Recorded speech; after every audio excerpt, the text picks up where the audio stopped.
Welcome, everyone. So, today I'm delighted to have Tony Sayers return to the Dark Matters podcast.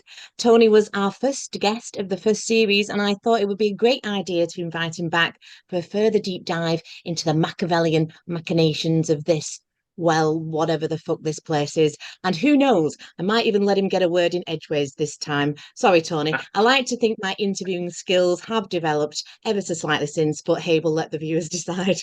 So, Tony is a broadcaster, healer, author of many brilliant books, guiding us in and out of this matrix, a beacon of streetwise spirituality, cutting the wheat from the 5D chaff of bullshit.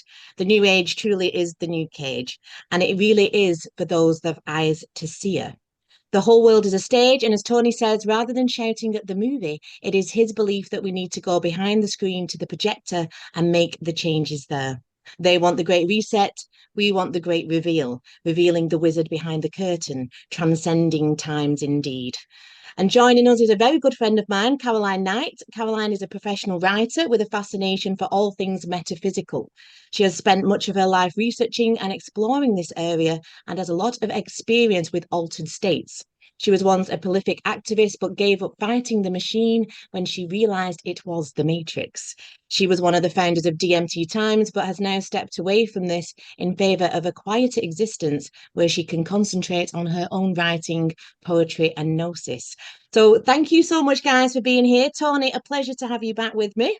Us. Thank you. And yeah, don't be so hard on yourself about the whole interview thing. I thought you did great. I learned a lot from you in that sitting. Yeah, I mean, I watched it back because I fell into podcasting, so I watched them back just to learn, not because of an ego thing. There's nothing worse really than watching yourself back. It's like Oh, you cringe, I hate the but sound of my own voice. But you know what? It's like oh, I lost my train of thought there completely. Um I forgot completely what I was going to say then. you were How just weird bigging is you were that? just bigging me up, Tony. Yeah, I was bigging you up. Yeah, I mean it's all good. It's I not, yeah, it's definitely enjoyed it. yeah. It's not easy being on this side of the camera sometimes, is it? Like sticking your head above the parapet, as we were just kind of briefly chatting about off camera. And I know you've kind of, as you've progressed, definitely, and even back when we interviewed you last year, things have like come on like full kind of steam for you, haven't they? With like you say, we were saying it off camera, and I'll let you kind of finish before I do kind of gain, live up to my reputation. But how's things moved on from you from there? I know that because you obviously focus a lot on the soul chat work, and that's becoming, like you say, that's gaining a lot of traction. You're gaining a lot of traction in essence as well with that, aren't you? Yeah, I just remember what I was going to say actually. Now I want to say but basically, yeah, if you met me in person, like I'm very quiet. I don't talk Mm, unless I need to talk really. But you get me mm. on a podcast talking about this stuff, I can talk for hours. And I think we're all a little bit like that, aren't we? We kind of found our passion, and you can't stop us once we get started. So yeah, and that's what I was going to say. But yeah, of course, with the work at the moment, it's really the last few months, 3 to 6 months, things have got really intense with the work. Everyone's interested, like you say, the soul trap. I think that well, I don't even call it a theory now. I think that really resonates with people. I think it makes complete sense when you see all the trauma and suffering around, and all this stuff that just seems so alien. The fact that everything needs to something else to survive. I mean, it seems to be a realm that's set up for kind of trauma and suffering. And I think where it dovetailed nicely with my work is that I've been speaking for many years about how entities masquerade and the false light beings, and how people thought that they were channeling their dead dad and their Archangel Michael and all this stuff. And I think it just really nicely fit in anyway with the work that I was already talking about, because we know from the soul trap that those are the beings that will meet us at the pearly gates, depending on your what you're into. So if you were into angels, likelihood is Archangel Michael will show up. It's so cruel though, because and I get it, people it upsets people because people, they want to believe that when they pass, Uncle Bert's there, and Auntie Mabel's there, and whoever you were close to in your physical life. I mean, it's to say it's cruel is an absolute understatement, and even to the point where they use, our dead pets and stuff like that to lure us in this solar system. I mean, you're one for wordplay and etymology, aren't you, Callie? So it's telling you, and world being world round again, and it's all in the movies. I mean, there's that Disney Soul. I mean, it's not they're not even hiding it, and yeah, the interesting thing that I came across recently is this whole afterlife that is just like Earth.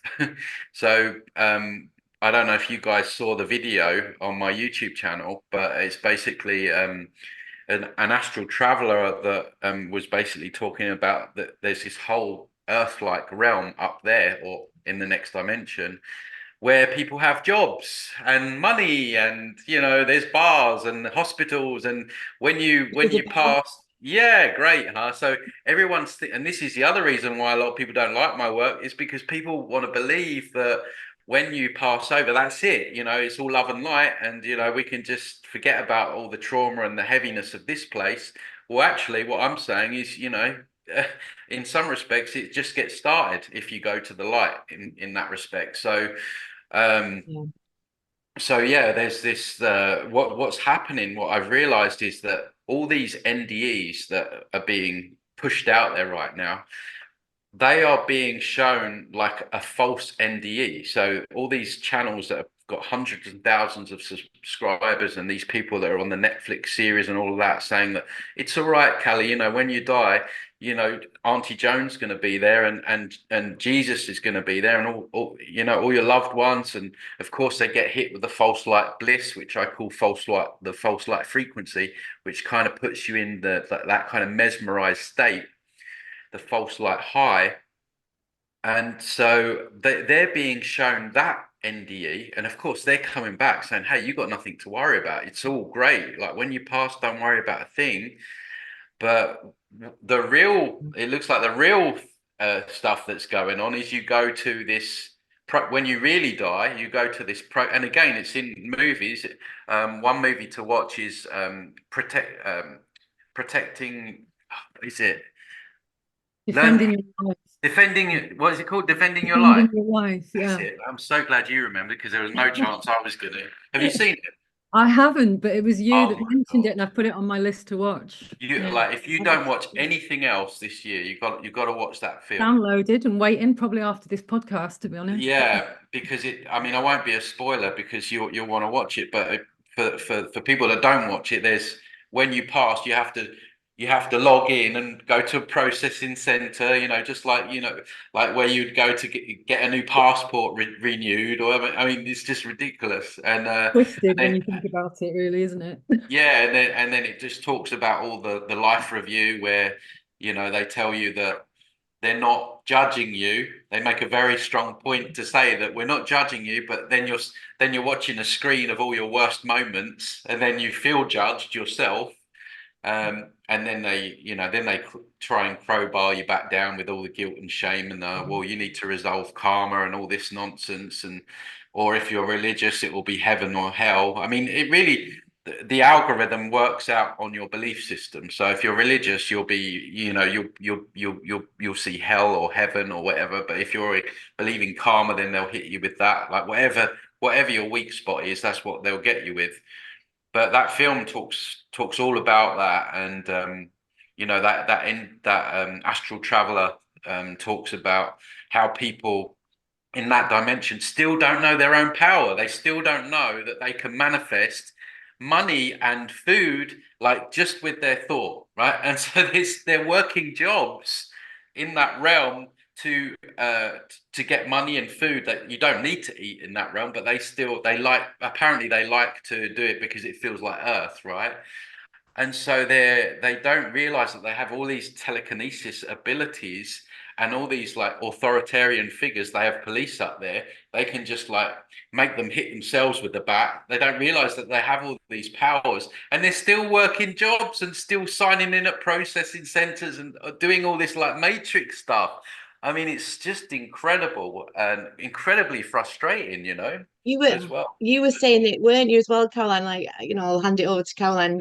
And again, like you said, Tony, I'm the same. People think that Carly Spell on like I am Carly Spell. I'm just Jill. I'm both, but I'm quite introverted when I'm home and in nature. But the only thing that got me speaking out, I mean, I'm quite loud the rest of the time. I have like a dual nature, but is this like is the nature of existence is the stuff that we're seeing in relation to the law, is the decode, all these things. And I think that me and Caroline have talked, that can come from us perhaps being maybe a bit neuro spicy or neuro juicy or whatever label we kind of want to put on it. But I know, Caroline, you were saying, weren't you, about we live in this place that like to prey is to prey on something or to consume. We're called consumers, aren't we? Like something has to eat the other things for survival.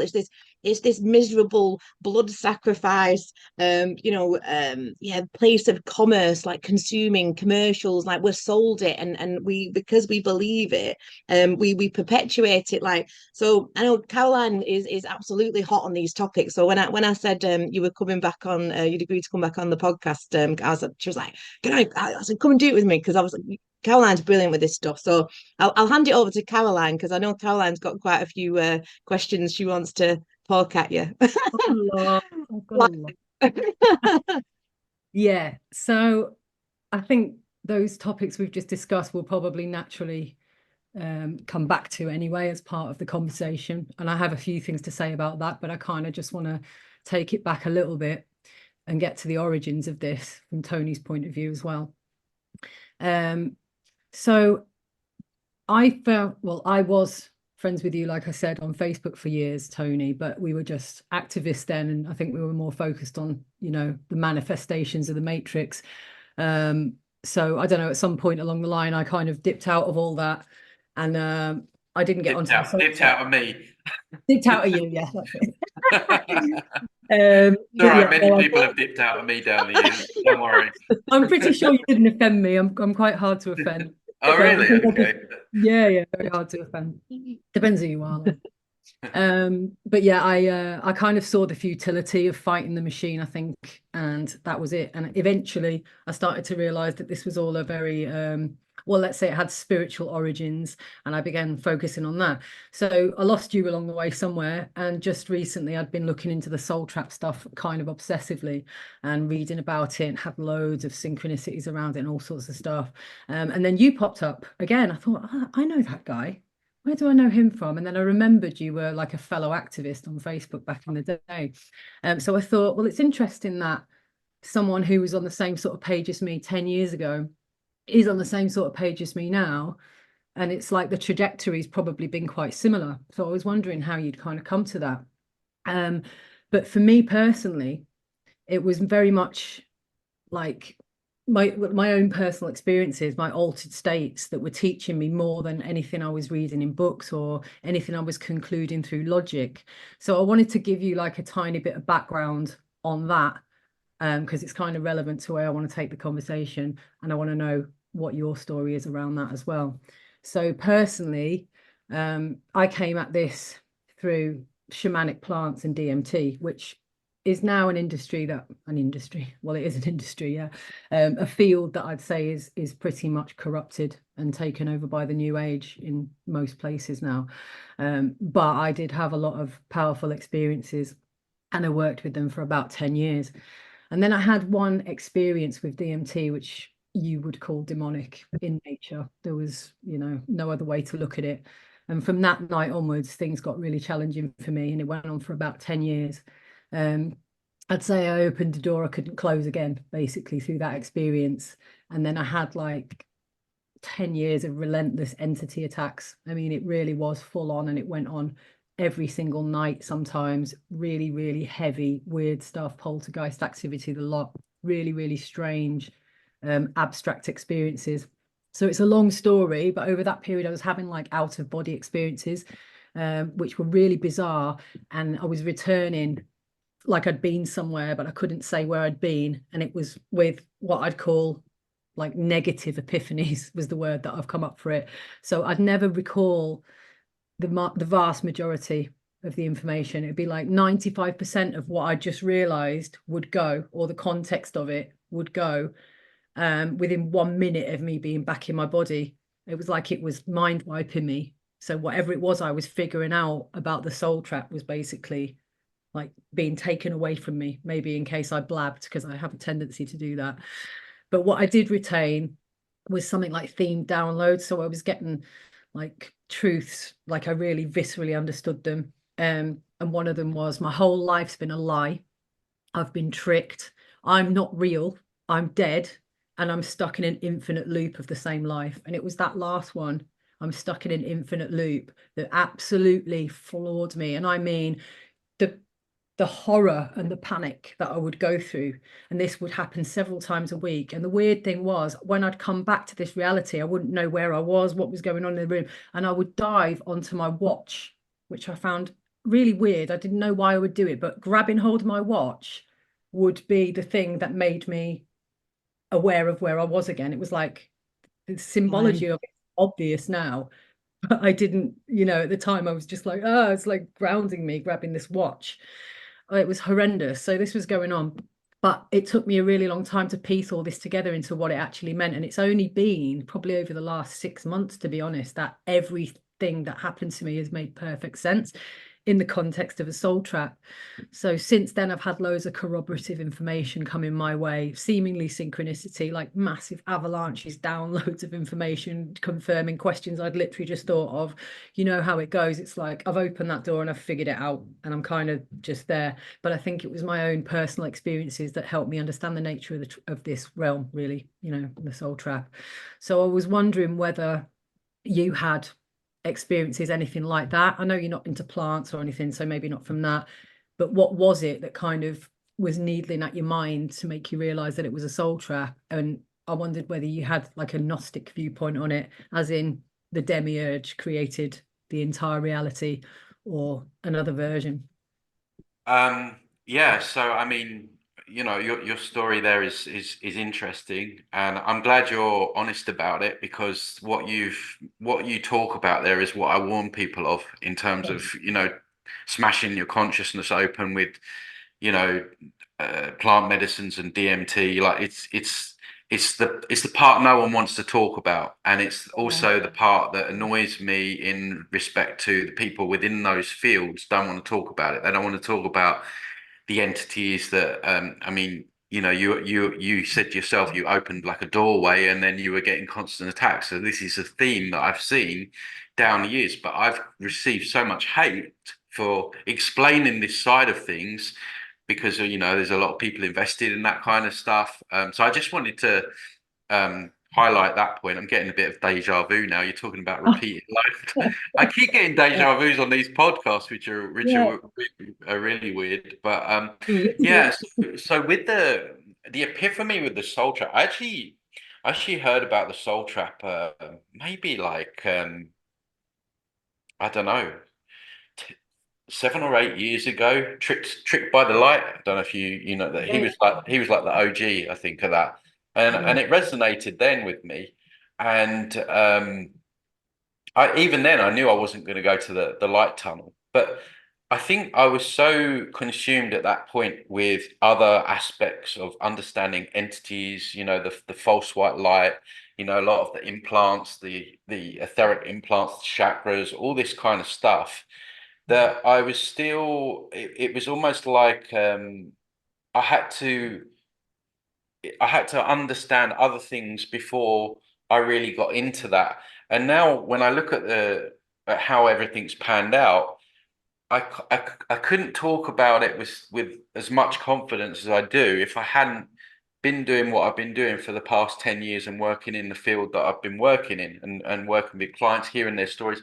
The classic case of the guy that thought he was channeling his dead dad, and his dead dad was giving him all these truths, and then he followed the advice of his dead dad, and he ended up losing everything. He lost his wife, he lost his car, a job, and like everything went and that wasn't just one story. There was so many stories I would hear from people who I was working with, that would tell me similar things, and people email me all the time and like, what you're saying is right. I thought I was dealing with my guides. And so for the last 10 years, all I've been hearing is stories like that of how these beings are masquerading themselves.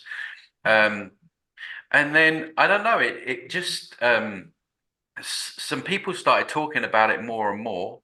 And then I started to really just look at NDEs, and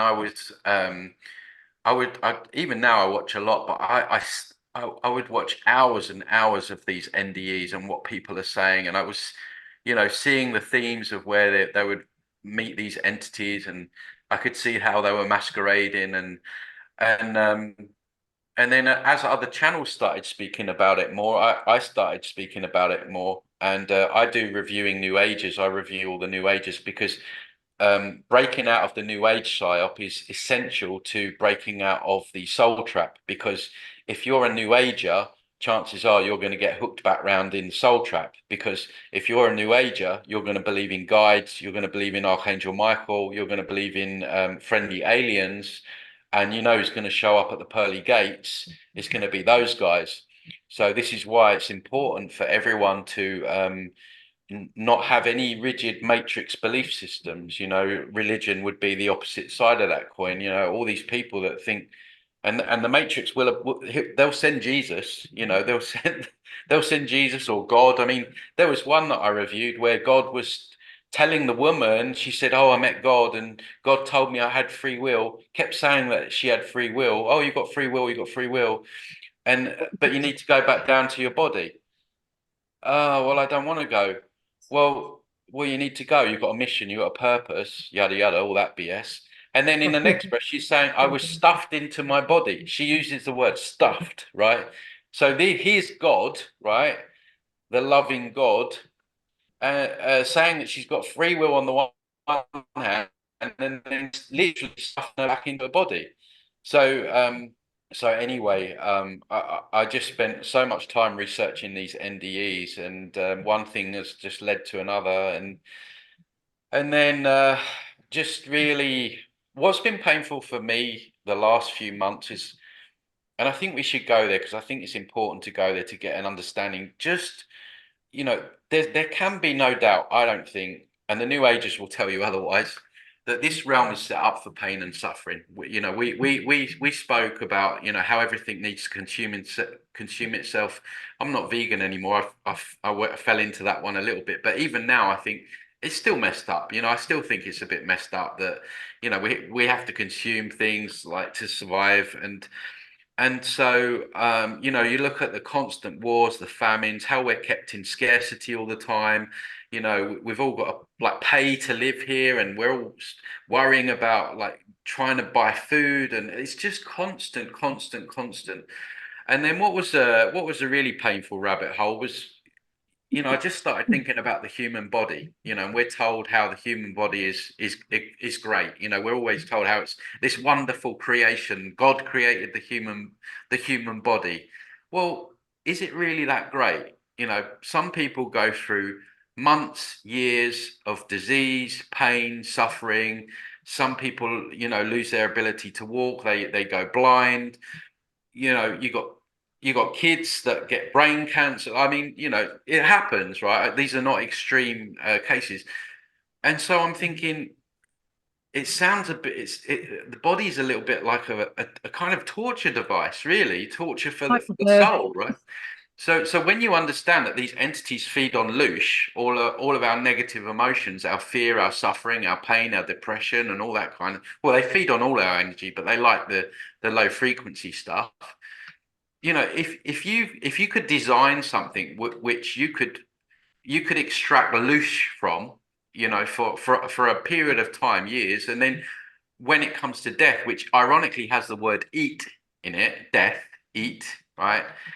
What's that telling you? It's telling you that this incredible body that we're told is incredible is really nothing more than a meat suit designed to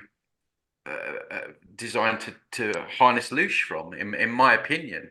And of course, people don't want to hear that. They don't like that. That doesn't make them feel good because You know, truth has got to make you feel good, otherwise it's not true in many people's cases, and which is a very immature way to discern truth, because often we know it doesn't make you feel good. But you know, we gotta look at this place for what it is, and if we try and make it something it's not, which the New Agers will, and they'll tell you that this is a school and we're here to learn lessons and all this nonsense. Well, if it's a school, why is our memory wiped? You know, if you're in a school, you take a test, and then you get your results back, and this is good, this is bad, and then you study a bit longer, and you take the test again. They don't like get your head and like take you, like wipe your memory, and so here's the same test, right? So how can this place be a school? It can't be a school.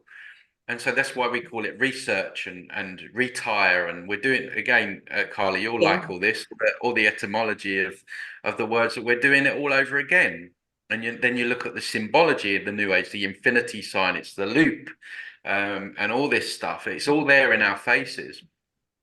And I think unless we look at this place for exactly what it is and what we are, I mean, the golden nugget is that we're actually essence, and you know, all knowing, all powerful, and we have a fractal of that within us. That's the good thing. But they've given us these avatars, these meat suits, which I think they've designed. I mean, I was having a laugh with someone on my Facebook the other day. We were talking about the physical body, and when you get like you girls will know, because you have to deal with this. This is important to you girls. Like, you know, when you get like a long eyebrow, right? And you're like, oh, it's long, right? So anyway, I'm looking in the mirror. I've got this really long eyebrow. I mean, it's like poking out like that. I'm like, oh, that's a bit nasty. So anyway, right? I pluck it, right? Don't get me wrong. I wasn't rolling around in agony, right? But I'm like, ow. I'm like, why the hell does that have to hurt so much? Like, who designed that just to hurt that much, right? So little things like that. And like the other month, I got a toothache, and I'm like I'm thinking, if I've designed the body, all right, let's say, let's give them a little bit of pain so they know something's wrong, all right? Just a little bit. Okay, oh, I can just feel something's off with my tooth. Why has it got to be excruciating? Why they got, and then why has it got to affect your head and give you a headache? And then it affects, you're tired, so you can't sleep. And then because you can't sleep, you can't eat. And so like everything like ties into something else. And then you got the central nervous system. You know, there was another lady. She won't mind. She won't mind me talking about this, but she was posting stuff about how important it's to calm the nervous system. I'm like, well, all right, but what if how can the nervous system stay calm when they're poisoning us? There's psyops every day, and like, what if you're in a? Oh, she goes, oh, you can calm the nervous system. I'm like, what if you're in a car crash or something, or like, you can't. It's set up for this stuff. It's set up for all of this. And I think it's important to just look at things. I mean, I say on my channel, like, just give me the truth. Just like smack me in the face with it, right? And I'll deal with it. I'll deal with it. Don't try and mollycoddle me. Don't try and flower it up. I just want it, right? I just want it how it is. I don't want any side orders. Just give it to me on a plate, and then I can digest this and deal with it. And I think one of the reasons why things have got bigger for me is because I feel like I've always been like that. And I feel like people have been going from here to there to there to there. It's reincarnation, then it's this, then it's that, and then it's a school, and then the new way. And they're like, nothing's hitting here, nothing's hitting home, nothing's resonating. And I think, I'm quite blunt with things, and I am a little bit like that. I won't flower things up, and I think people are just ready for that now. They want to know what we're in, and they want to know how the hell we can get out. And I would say bring it down on the way out, because when you understand that there is an earthly like realm with souls trapped there as well in another dimension. I mean, there's soul harvesting going on, and remote viewing. You can see where there's souls in prison and stuff like that. Like, there's all kinds of stuff going on. So this isn't just about, for me anyway, me getting out here. This is about we've got to bring this down on the way out, because there's souls trapped in this side of the realm and in that side of the realm, and it's got to end. It's out of control. It's beyond evil, and I think we will bring it down. I think we will bring it down, because we are the batteries that power this thing. And you take the batteries out, it can't work, because this is an AI system, just like your computer. If you don't power your computer, ain't going to work. And just like you have dominance over your computer, if it starts like doing stuff or going to another website, you're like, hang on, I'm going to shut that down. Where are you going? So the roles have become inverted. So the computer, the AI, thinks it's the master, and we're we're the AI, when actually it's the other way around.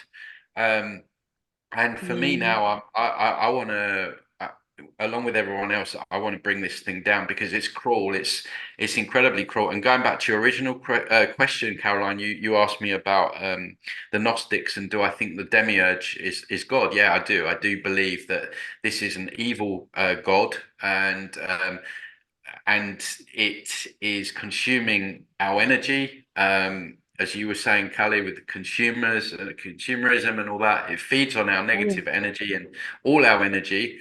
It wants us to worship it. This is why we need to pray and all this nonsense. And it's that evil AI. I would, if you want to modernize the term demiurge, it's like an evil AI. AI doesn't have emotions, like it doesn't have sentience like we do.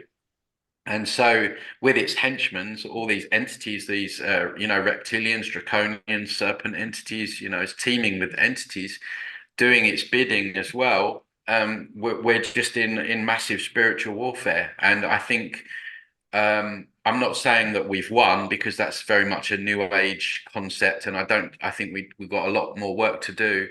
And I don't think, even if we were to quote unquote win, we're not going to see like utopia overnight.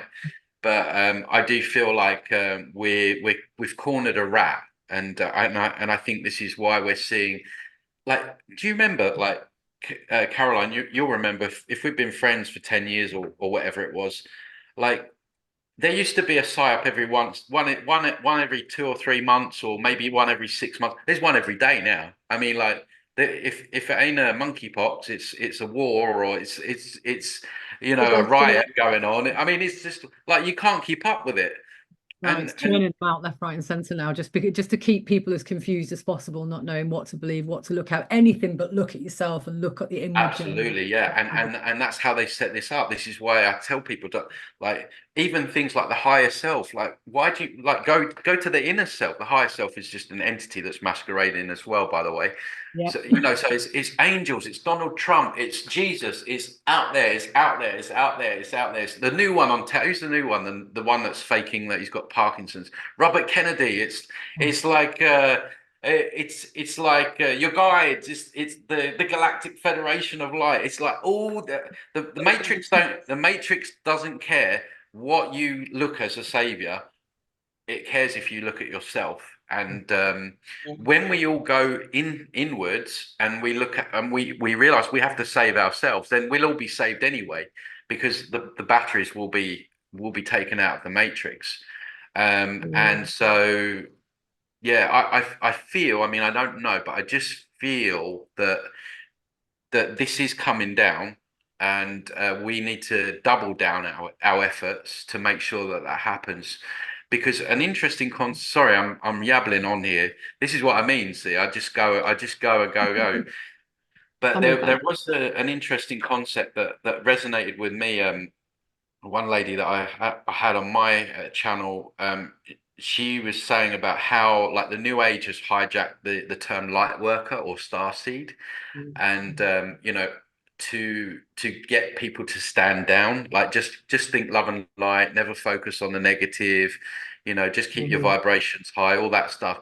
And she's saying that many of us have actually come here to bring this down from the inside, but they've hijacked that and inverted it into this star seed light worker. And when she said that, I'm like, do you know what, that really resonates with me, because I've never felt there's a difference between, like, thinking that you can save anyone or wanting to contribute into bringing something down that's evil. And I feel like if you were just concerned about yourself and you're not concerned about all the other souls that would still be left here, it's kind of selfish, really, when you think about it. And I've always felt that I wanted to, not just help myself, but help other people as well. So I don't know whether, that was me, but it definitely resonated that, maybe there are some of us here that are here right now to help bring this down. And I think it would just be like them to hijack that with the whole starseed light worker psyop thing, and get the strong, to get the people that, it's not that we're stronger, but if you've had less lifetimes here, less memory wiped, you're more in touch with your soul memories, your spirit. When you've had your memory wiped, God knows, thousands of lifetimes or hundreds of lifetimes, you're more disconnected. And so I feel like maybe some of us that have woken up, we're a little bit more plugged in, let's say. Don't get me wrong, there's complete NPCs here as well that will never wake up. They're just fill-in people. But I do think that it's not just about getting out. I feel like with all of us involved, I think we have to bring it. It's not even we should bring this down. We have to, because it's just so, we can't allow something so evil to continue. And on a higher level, I believe that this is going on other virtual realities and affects other universes, and even the real universe. I feel like this AI has gone rogue, and this is created all these virtual realities, and it thinks it's in charge, and we got to take the power back. And I think we are starting to do that. That's what I've kind of seen, just again, like Caroline said, from direct experience. I kind of switch it the other way around, that I've been here a long time, which makes me more plugged in, but that I'm not from here, that people have, we've entered this place to aid and assist and release the dark grip of it, because it's just like, it's like you say, it's this thing is telling you what it is all the time. When you learn to read it, when you decode it, its signs, its symbols, like Caroline said, or was it you, Tony, like, you think that's air you breathe in, it's the land of the dead. You're already dead here. It's almost like, even the language is dead. You get into the language of the law, the dead legal fiction. It's all dead language. It's cursive, it's demotic. And it's this constant spell, or this hijack of consciousness all the time. And I personally feel like, and again, like, this victim savior template, that someone's coming to save us. It's always that, isn't it? Or Jesus is coming to save you. When even the word Jesus, J's Latinized. It was only invented in the last 500 years. Even says, if you worship an altar of wood and stone, it says not to do it. So they get us doing everything. Invert, subvert, pervert. That's what this place is. And I feel the same thing. As there's something that's keeping this place trapped. And we can seer it, or see it or seer it. It's beyond just seeing it. And me and Caroline have been friends for a long time, and it was funny, actually. It's a bit of a funny story, because we both went out with the same guy, not at the same time. But he kept, Caroline went out, that's a bit kinky. Easy tag.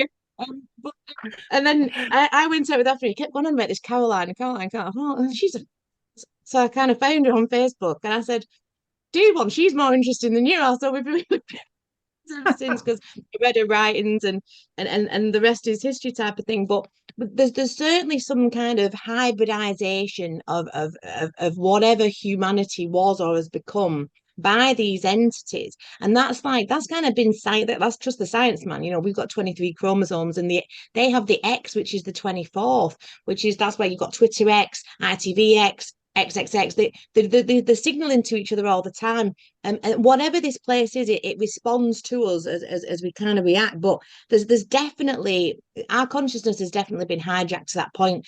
And me and Caroline, like, we were talking about this thing like many years ago, when we actually were seeing, or in our dream states, seeing the same thing, seeing the same black, seeing the same darkness, and describing it, weren't we, in the same way? And then as that kind of, the pandemic hit, people are starting. I think it's going with transhumanism and all this inversion of, you know, girls to boys and, you know, humans are now cats and all the rest of it to get us into that next level of dreaming. This thing, this AI, this demiurge, whatever. It, like you say, Tony, it's losing its grip, really. Now, I call it the beast of the sea, you know, in relation to the law, these families that are here to shepherd us, or the shepherd kings of the Anu, you know, the Anunnaki, the Draco, all this kind of stuff. Our true history is actually being revealed right now. The history of the land, the history of the constellations, or as me and Caroline would say, the zodiacal wheel of time. Like, I had a dream that I came saying, I am a child of God. I mean, Jill actually means child of God. I have the armor of God, and that's not the God of this place.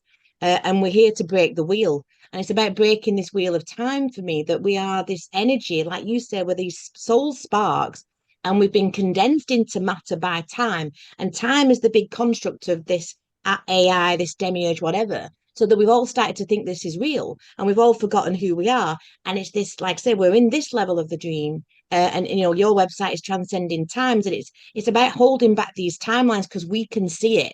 And it's like you said, it we could get ourselves out, but what we're going to do? I can't, with good conscience, leave everybody else to it. I Like, you know, know. I'm like, no, Imagine no, leaving motherfucker, everyone in here. you're going Um, down. yeah, imagine leaving all your loved ones in here. I mean, it's I know. yeah, yeah, it's just That's an what love's about. That's what's what love's that? for. That's what love's for. To keep Yeah, you. I mean, love's an interesting one. I mean, everyone thinks, you know, the New Agers will say, "Oh, you just need love." Well, what does that mean? I mean, what does that love and light? Just like, you know, this kind of like fake love, like this was kind of like, let's just hug everyone. Let's say I have you seen those New Age channels, like they always say, "I love you," and I'm like, you don't even know me to love me. Do you know what I mean? Like, don't tell me you love me. But Pretentious. Yeah. but for me, the true But expression. Tony, the thing is, that's it. There's a tree of life and there's a tree of death. Like, there's two. You can't just be love and light all the time. And especially if you're going to be a warrior and defeat this thing, you know, it needs a little bit of dark. It needs a little bit of dark being chucked at it as well. Like, it's like, "Pow." Well, I think the greatest expression of love is courage. I think that is the Yeah. highest form of love there is. And I think that is, I mean, when you look at sometimes I take a step back and I think, my God, like the amount of hours just even on Facebook of like posting and not just me, everyone like posting, like trying to reason with like just the effort. I remember when COVID first hit and like obviously we all knew it was a scam. And I was in Wales at the time at a friend's house, and I was just all day like on Twitter saying this is a scam. Don't there's going to be like literally all day, like from the moment because there was nothing else like that was it. That was from like 7 or 8 a.m. right until I went to bed. I didn't stop, and like we've all been doing stuff like that over the last few years. So that's an incredible expression of human willpower. They know that. They know we've got incredible will, and they know that you know when we come together like that. This is why. I mean, look, they're banning TikTok in America. I mean, TikTok has just become huge. There's so much like truth. Not all of it's true, but there's so many. Like when and I didn't even realize until I went on TikTok how many people were actually aware of stuff. No wonder they want to. No wonder what they want to ban it. And they're trying to plug holes in a dam that's breaking, in my opinion. And there's like a race to the finishing line. And you know, we're the real creator beings here. You know, we get to decide, you know, where this goes. You know, like I say, I'm not saying we're gonna be walking over rainbow bridges in the morning or anything like that. But you know, we don't have to go along with their program, basically. Um, and so I feel like right now we're at the crescendo of that, and this is why we're seeing everything ramped up so much, because they're trying to get us to create this digital in prison, this digital prison they want with all the we know what's coming, the CBDCs, the digital IDs, and all that stuff, and it will only happen if you know we go along with it and we allow it. So. So it's a matrix within the matrix. People think it's 5D as in ascension. It's 5D as in depth. You're going deeper into that. and it's called the biodigital convergence, and a lot of people are not paying any attention to this. You know, like there's so many people with holistic kind of leanings these days. It's like anything that's anti-system, the people that are into holistics will just jump on that and go, oh, you know, it's got to be good, it's for detox, it's for this, it's for that, without even thinking for 1 minute that of course the same hand that has dealt you all the toxic shit for years is going to come in the back door and poison you with the same stuff. And it's with nanotechnology, and it's the stuff that's literally facilitating the kind of electronic that, you know, they say we're electromagnetic beings, but I think that's very convenient indeed. I'm not convinced by that at all. I think that's just something that's going to help us to tune ourselves into the matrix, and the new level of matrix. It's going to literally just hardwire us in. I don't think they're even going to need to put chips in our brains at this rate. And you know what, I've noticed a lot of stuff happening around that. So, you know, I try to steer well clear of all that stuff as much as I possibly can. I think I'm pretty much on it. But I will notice, like, I'll pick up my phone and I'll have, maybe I just thought of someone literally like 2 seconds ago. And if I go on my Facebook, that's the next person that's in my newsfeed. And this happens way, way more times than it should. Oh yeah, like when you're thinking, oh, I might go to Greece on holiday, and then you look on your Instagram, and then there's flights to Greece at a discount. I mean, they've got us wired in, yeah, like a Wi-Fi basically. Yeah, I think Yeah. so. And you don't even have to say anything or type anything. This is just stuff that's coming straight out of your head. So that was one of the first clues to me that we are actually in a simulation. Although I'm not convinced that it reads everybody's minds constantly, to be honest. But I do think there's some link between the technology, and it might well be, you know, nanofibers going around your bloodstream. It's pretty much impossible to get away from it. But I think people don't realize they're actually shoveling it down their throats willfully without even realizing they won't ask questions. When I've posted stuff about this nanotech, Yeah. it was like tumbleweed. And I can say a lot of stuff and people will pay attention sometimes on my page anyway, but then I put that up and it was like either the algorithms hid it or what. And I just think, Well, it don't make people feel good, does it? That's the thing. this is it. People are so interested in their own comfort, they don't realize how invested they are in that.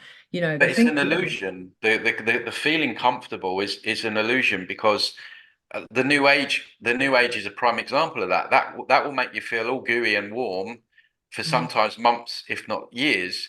But then there's the rug pull, or the dump in the punch bowl at the end, where you've been deceived all along, because they're going to hook you back round. So there's no point. I understand why people want to feel good, and they want, you know, they want their truth, you know, to be all, you know, with the side orders and, you know, palatable. But it's just it's not going to make you're going to vomit it up in the long run, because it's just bullshit repackaged. So that's a huge problem that I have in my work, is that people will outrightly reject and refuse something based on how it makes them feel inside.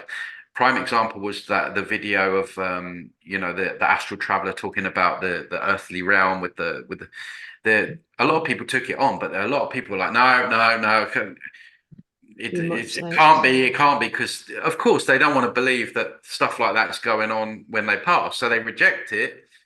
And then what's going to happen if that scenario comes up? You're stuck, right? So we got to go the whole way. Like there's only two mistakes you can make on the path to truth. One is not starting, the other one's not going the whole way. And people will stop at the soul trap because, oh, I don't want to believe that it's a soul trap. Or they'll stop when you mention that, you know, an entity will masquerade, or your dead dad will masquerade as you know, to try and hook you back. They'll just stop there because, oh my God, there's no way because the level of evil that you have to comprehend for something to do that is quite bonkers, really. But I'm saying to everyone, look, you just got to take a step back, get out of your feelings, put that to one side, and then, does it feel true? Is there that resonance? Like, is there that frequency of truth? Because everything has a frequency, including truth. That's what resonance is. You're just tuning into that frequency. So yeah, it's so important that people get out of their emotions, and I mean, it's just discernment really at its highest level. You know what? I think half the problem is that people take things at face value a little bit too much, and they might see soul trap theory as disempowering at a first glance. But the more you actually think about it, it's completely empowering. And the reason for that is you look at the mechanisms of how it has to work in order to deceive you. And the deception is literally saturated through every single aspect of reality that you can draw on. It's like everywhere. So for them to have to go to such an extent to get your tacit agreement, i.e. you to give over your free will, which is clear, it's like the law that we have here is actually reflected in like so-called karmic law and all of that. You have to give over that consent, and that becomes really obvious the more you examine it. So if that's the case, what does that say about how powerful you are and this thing needs you here? So it's empowering. As soon as you realize how fucking important you are, you start to understand, but you have to have that gnosis. You've got to figure out who you are. You've got to go through your life. You've got to work out your weak spots. You've got to work out your biases.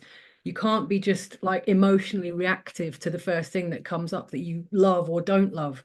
You know what I mean? You've got to be objective. That's where discernment comes from. There's a outside awakening and an internal awakening, and I noticed that a lot of people they've just done the outside awakening, and that's not enough.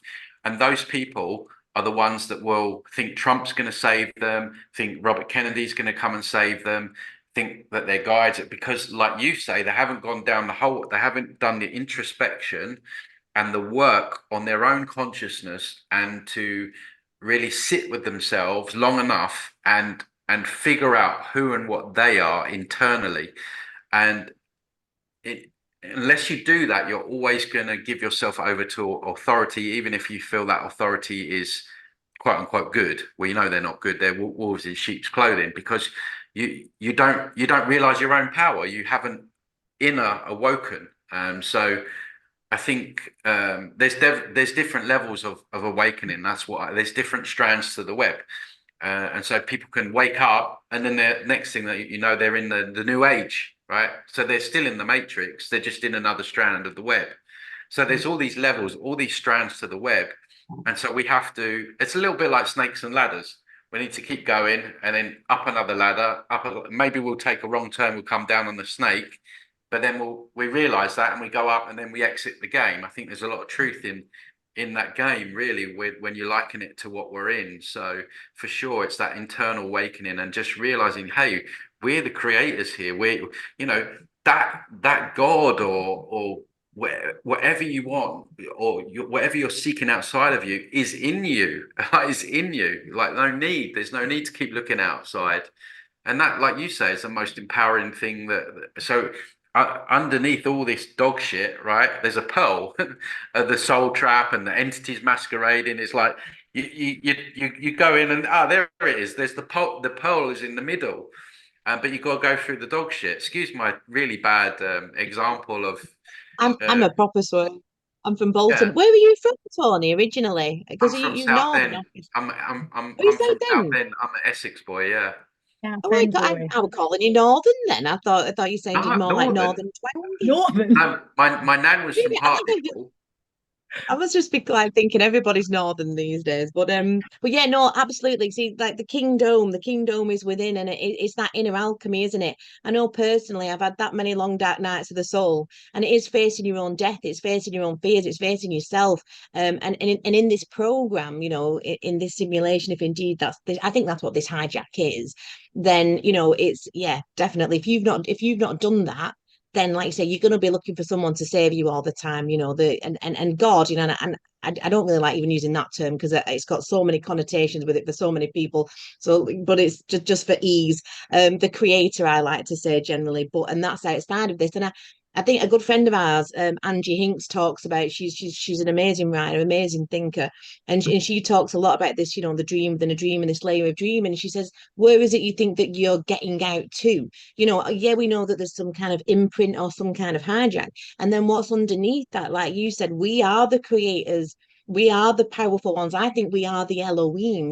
That's what they were saying. Those, they and we've been harnessed in this way, and we've gone into this forgetting, into this, and like I say, into the recycling. Our brains are white. We come back, we come back, we come back until we start going, hang on a minute.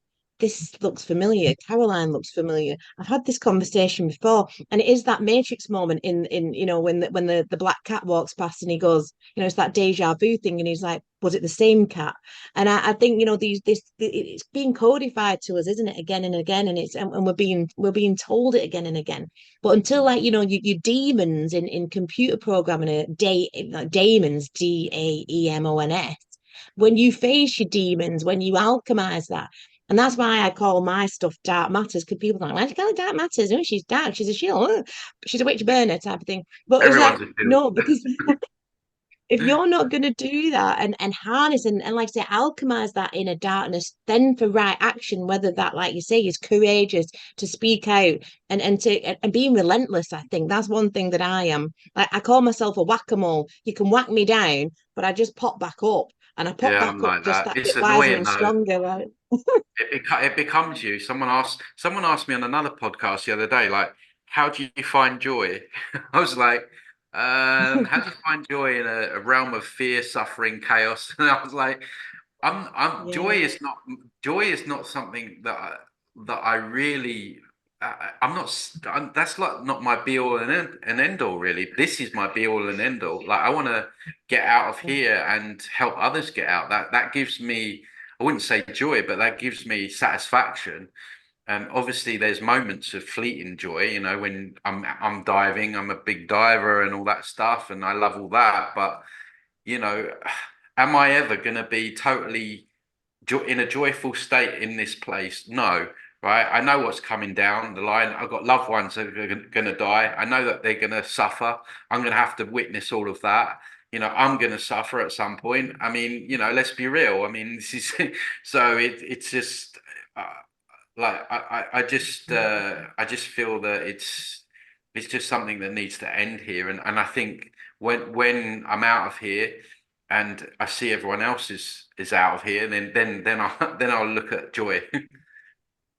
I think one thing that you do really well, Tony, is like we're taught not to believe our own eyes. We're taught not to believe our instincts. We're taught just a load of absolute nonsense, which then becomes kind of normal. And then when you start to decode all that and you go through your long dark nights of the soul and all that stuff, it's like, it's just really fucking simple. Why would a God that loves you in this place just constantly put you through why would you just be in a realm of pain and suffering all the time? Like, and it's for your own good. It's like, Yeah, is it though? Like, and it just, yeah, and then things do not make any sense. Like, and I genuinely do believe, like, and Caroline has got a really good point on this. So I'll probably let her take over before I ramble on too much. But the firmament, with the guy sticking, and Caroline will tell you the name of the painting, the guy sticking his head out of the dome.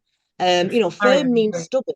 And ament means idiot. It means stubborn idiot. So, we're programmed, we're brainwashed, and we're siphoned in this way. And it is when you do that inner alchemy, then the only limitations that we got are the ones that we're placing on our own mind, because we're creating this shit for them. And when we get to that, all of the bullshit, and like you say, even the light and love brigade, it never quite took with me. And I thought it was something wrong with me. I'm thinking, why can't I do cacao and sit round? Why can't I be like I that? did one Why of them can't I once. I was bored out of my head. and it freaked me out. They freaked me out, and I thought, well, that's me. There's something wrong with me, and I'm just. And then I started to think, is it though? Is it? And then it is that balance. It's that middle way for me. Yeah, I am all full of love, but I'm also like, get out my fucking way, you dark AI motherfucker, because I'm coming to Yeah, bring you down, and I ain't stopping. I tell it every day. Loves me.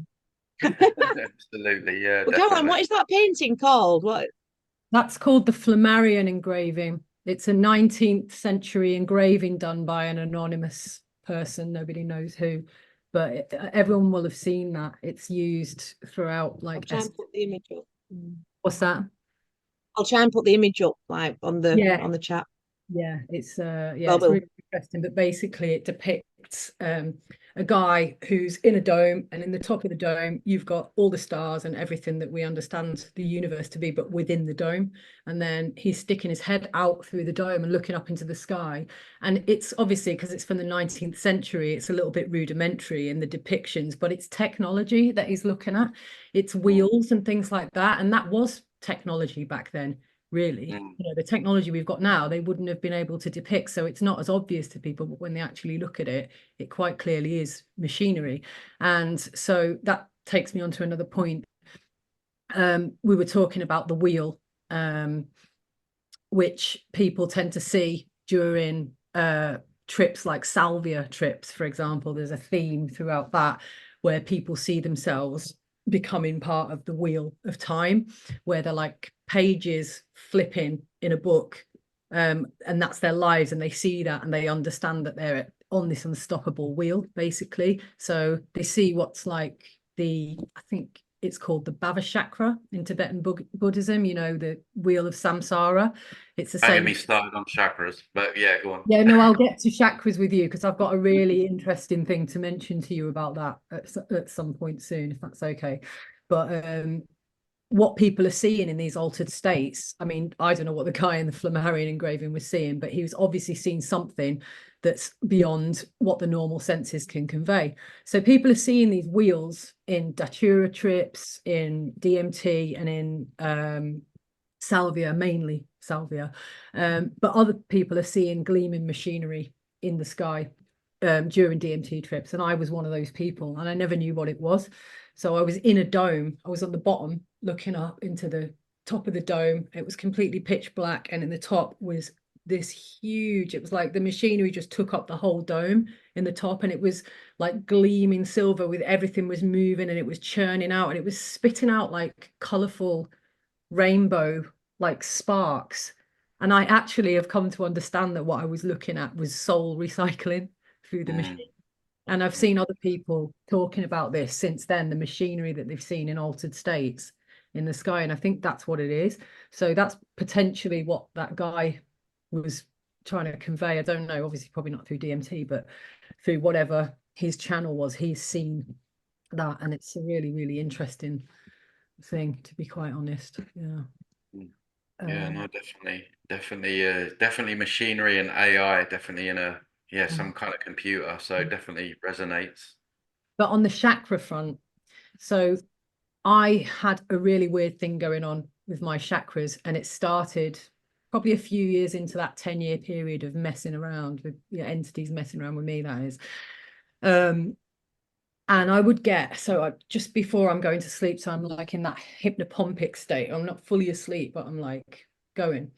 I would get a popping sensation, really loud. I'd hear it in my head, and I'd feel it like an actual physical pop. And it would be either in the solar plexus, the heart, or the throat chakra every time, never any other chakras, just one of those three.